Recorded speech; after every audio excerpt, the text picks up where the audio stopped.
পারে না? পারে না? সে আল্লাহ পারে। মুতার প্রান্তরে আমরা একজনের ভাগে হয়েছি 33 জন। কয়জন? জোরকানা কয়জন? 33 জন। আমরা সালাম দিতেও জানি, আবার সালাম নিতেও জানি। রক্ত চক্ষু যে যেখান থেকে দেখান, যে যেখান থেকে যে আচরণ করেন, সব কিছু আমরাও দেখতেছি। আর আপনার আর আমার সৃষ্টিকর্তা রবের কাছে রেকর্ড হচ্ছে কি হচ্ছে না? হচ্ছে কি হচ্ছে না? আজকে এখানে আমরা যারা আছি আমাদের এই অঞ্চলে জামাত ইসলামের মহিলা, আমাদের যে সকল মা বোনেরা এই কোরআন প্রশিক্ষণ নেয়, এরা কি জামাত ইসলামী কোন দলের প্রশিক্ষণ না কোরআনের প্রশিক্ষণ? মূলত কার?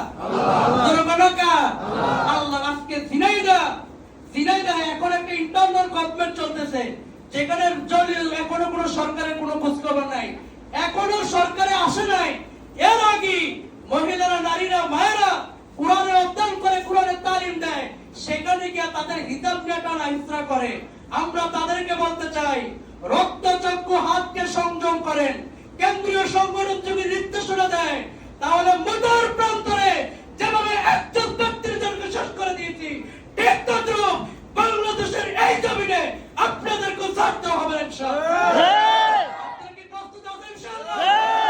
এজন্য আসুন, আগামী দিনে আমরা বলবো কোরআনের জন্য, কোরআনকে বাস্তবায়ন করার জন্য এই রমাদানের শিক্ষা, কোরআনের শিক্ষা সমাজ, ব্যক্তি জীবনকে রাষ্ট্রীয় জীবনে প্রতিষ্ঠিত করার জন্য আমরা যদি সবার জায়গা থেকে এই শিক্ষাকে বাস্তব জীবনে লালন পালন করি, তাহলে আগামীর পৃথিবী, আগামীর শহীদের রক্ত ছাড়াতো এই জমি মানব রচিত কোন জমি হবে না।